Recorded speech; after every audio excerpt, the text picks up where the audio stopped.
Olá, tudo bem? Seja muito bem-vindo a esse vídeo. Eu tô aqui hoje para falar um pouquinho quem é o André Lopes. Então, fica esperto, fica ligado, que eu vou te contar um pouco da minha história.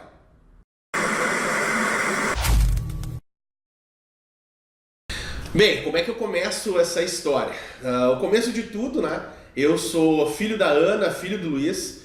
Eu sou esposo, marido da Patrícia, pai da Luísa, pai do Pedro. Eu também tenho uma cachorrinha que chama Bela. Vocês devem acompanhar ela aí também na minha rotina muitas vezes.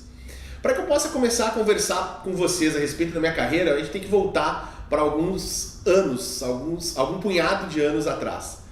Eu comecei a me interessar pela área da educação física através da musculação, treinamento de força. Eu tinha aproximadamente 15, 16 anos e aí eu pedi de aniversário 3 meses de academia para o meu pai. Ele foi lá e me alcançou na época, isso era R$45. Então você pagava R$45 3 meses de academia. E isso era no Centro Esportivo, né, o Centro Society de Esportes. Um centro que tinha aqui em Porto Alegre com várias quadras de futebol society, dentro tinha uma academia. E ali eu comecei a treinar. Só que eu não tinha dinheiro para transporte, então eu ia e voltava a pé da academia, aproximadamente uns 4 quilômetros esse trajeto, né? Para ir 4 quilômetros para voltar, então eu caminhava uns 8 quilômetros por dia e chegava a fazer também o treinamento de musculação lá, conforme o professor da época, o professor Alex, o apelido dele era Alex Braço, porque ele tinha 48 centímetros de braço e ele gostava de expor essa característica dele, propriamente dito. E eu comecei a influenciar muita gente no meu bairro a ir treinar também. E logo a gente tinha um grupo de pessoas, de amigos que treinavam a musculação. Então a gente acabou se apaixonando um pouco mais pelo esporte, lendo sobre o esporte. E em determinado momento, depois de mais ou menos um ano e pouco, abriu-se uma vaga de instrutor de academia no centro de Porto Alegre. E o Alex, o meu professor na academia, disse: André, por que tu não te candidata a fazer cobrir essa vaga lá no centro de professor? Eu disse: Alex, eu tenho 17, 18 anos, eu não sei nada a respeito disso. Não, você pode ir lá dar aula que vai ser tudo certo. Nessa época, nós não tínhamos uma regulamentação tão forte da profissão. A profissão, a educação física propriamente dita como educação, ela surge legalmente em 98. E isso já eram meados de 1999, quando eu ingresso na E-Performance Academia, começo a trabalhar na João Manuel, numa unidade no centro, perto do Mário Quintana, ali no centro. Depois eu faço esse período, passo para a unidade da 7 de setembro, e na 7 de setembro eu começo a conhecer muitos atletas do fisiculturismo, muitos atletas do levantamento de peso. Talvez o nome dessa época que seja comum a vocês é o professor Vandré Casagrande. O Vandré, nessa época, treinava nessa academia. Ele estava treinando para competir no fisiculturismo, no estreantes de fisiculturismo aqui do Rio Grande do Sul. Então eu conheci o Vandré lá naquela época, nenhum dos dois eram profissionais, ainda estudantes, e aí eu começo a dar aula em 99, janeiro de 99, e em julho de 99 eu faço meu primeiro curso com o Dilmar, e o Dilmar me apresenta uma educação física, me apresenta uma área que eu não conhecia, que era a ciência aplicada sobre o treinamento. Eu lembro que as pessoas tinham muitas dúvidas a respeito disso e perguntavam o que era melhor para determinados objetivos, como hipertrofia, se era melhor fazer leg press, fazer agachamento. Naquela época surgiu uma discussão dentro do curso de que se era possível fazer um agachamento profundo ou um agachamento 90 graus. Então foram coisas que me marcaram muito nessa época. Então naquele momento que eu fiz esse curso eu entendi que eu precisava ser professor. Talvez eu fosse professor de qualquer coisa, independente da área que eu seguisse. Mas eu sabia que eu queria ser professor. Fiz o vestibular em 99, em julho de 99, para Educação Física na Universidade Luterana do Brasil, na UBRA. Me formei em 2005. Nessa trajetória entre 99 e 2005 eu fiz muitos estágios em diversas academias.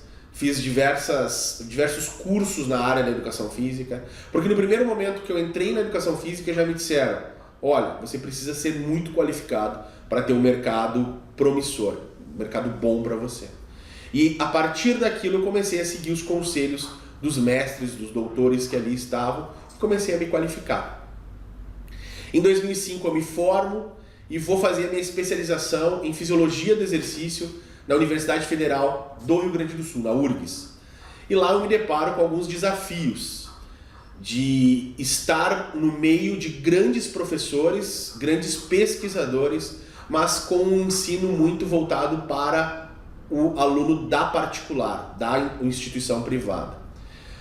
Os problemas que hoje acontecem dentro da educação, tanto privada quanto federal, eles acontecem em todos os tempos. Já era uma dificuldade você ter, naquela época, em 2005, 2004, acesso a artigos científicos, a discussões científicas. Coisas que são muito disseminadas, por exemplo, nas universidades federais. Então eu chego para fazer especialização e me deparo com um degrau muito grande entre o meu conhecimento e o conhecimento daqueles que vieram das instituições federais. Isso me assusta um pouco, eu fiquei um pouco preocupado porque eu não tive bioquímica na faculdade e na especialização eu ia ter.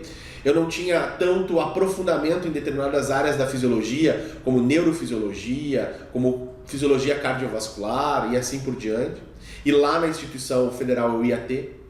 Mas mesmo assim eu reuni todas as minhas forças, porque já era profissional. Nessa época eu já tinha aberto meu primeiro centro de treinamento, chamava Perfect Gym, existe até hoje aqui na cidade de Porto Alegre. E eu me dividia entre a vida social, entre estudar e trabalhar. Dentro dessa estratégia toda que eu tinha, eu estudava e todo o tempo possível eu me dedicava a adquirir mais conhecimento. Através de livros, nós não tínhamos acesso tão grande à internet. Na época nós tínhamos o Orkut, né? Nós não tínhamos tantas coisas digitais, vamos colocar assim, né? Nós não tínhamos acesso a uma câmera, uma filmagem em tempo real que vocês têm hoje, né? Com alta qualidade, não existia isso na época. Para que vocês tenham uma ideia, na época existiam máquinas digitais para fotos digitais, que elas eram uns quadrados desse tamanho assim mais ou menos, você inseria um disquete. Se você não sabe o que é um disquete, talvez você não entenda o que é essa transição digital que a gente sofreu ao longo do tempo. Eu fiz a minha especialização, o meu trabalho foi sobre treinamento de força, meu trabalho de conclusão, treinamento de força e estresse oxidativo. Meu orientador foi o Álvaro Reichak de Oliveira, um cara fenomenal, estupendo do ponto de vista científico, pessoal, super inteligente. E naquele momento eu disse, bom, eu quero fazer pesquisa, eu quero trabalhar com isso. Já tinha presenciado, passado por uma experiência na graduação com o professor Arthur Sacramento, mas ali na URGS eu senti que eu queria mais, eu queria fazer algo diferente. Prestei a prova do mestrado, fiz o meu mestrado em 2 anos trabalhando com hormônio, trabalhando com grelina, um hormônio da fome, talvez um dos primeiros artigos que saiu a respeito de grelina no Brasil, revisão e internacional, vinculando diretamente o exercício em sujeitos obesos, tenha sido os nossos artigos ali do grupo. E aí eu ingresso no doutorado também. E no doutorado eu sigo a linha de pesquisa, trabalhando com grelina, trabalhando com nesfatina, outro hormônio. E nesse longo período aí, que perdurou uns 9 anos de formação dentro da Universidade Federal, eu avaliei atletas, eu trabalhei em diversos estudos de outros grupos e eu fiz mais ou menos 45, 50 artigos publicados nacionalmente e internacionalmente. Hoje eu tenho 3 livros publicados, estou indo para o 4º livro. Esse 4º livro talvez muito mais maduro profissionalmente, cientificamente, tratando sobre treinamento de força, a minha base lá atrás. Então, dentro dessa história, desse histórico todo, eu me tornei professor universitário em 2012, de carteira assinada, tudo certinho, na Univates, no interior. Fiquei 3 anos nessa instituição, uma instituição maravilhosa, uma estrutura ímpar. Nesse período de 2015, a minha esposa engravida do Pedro e eu volto para Porto Alegre para ficar mais perto deles. entro na instituição, na Faculdade de Sojipa, aonde dou aula, sou coordenador, passo a ser coordenador de pós-graduação, faço uma pós-graduação de excelência para todos os profissionais e alunos. Chegamos a ter 220 alunos na pós-graduação. E isso tudo vinculado à paixão, à vontade de ser professor e melhorar a vida dos outros. Em 2014 eu ganho um prêmio de pesquisador de destaque concedido pelo CREF, onde eu recebo na Assembleia Legislativa do Estado do Rio Grande do Sul. Foi um ponto muito bacana, muito legal na minha carreira ter esse reconhecimento. E isso tudo faz com que eu repense assim, esses meus quase 15 anos de profissão, como profissional de educação física. E eu tenho certeza que dentro dessa trajetória toda, tanto nas redes sociais, como professor de pós-graduação, professor de graduação, ministrante de cursos à distância, eu consigo fechar isso hoje com uma alegria muito grande. Eu acho que eu consegui contribuir até agora de maneira importante para a educação física, tanto que eu recebo diversas mensagens nas redes sociais da importância que é as pessoas entrarem em contato com o material que eu produzo. Tanto que eu recebo muitas mensagens nas redes sociais, no canal do YouTube, no Instagram, no Facebook, de pessoas que agradecendo pelo material que foi desenvolvido, pela capacidade crítica que eles adquiriram nesse contato que eles acabam tendo comigo. Eu acho que esse é um pouquinho de quem sou eu, para que você entenda a história, a trajetória toda que me trouxe até aqui para falar contigo, falar e gravar esse vídeo aí para você que está assistindo. Forte abraço e que as nossas carreiras possam se encontrar em algum momento e a gente possa crescer mutuamente. Até mais.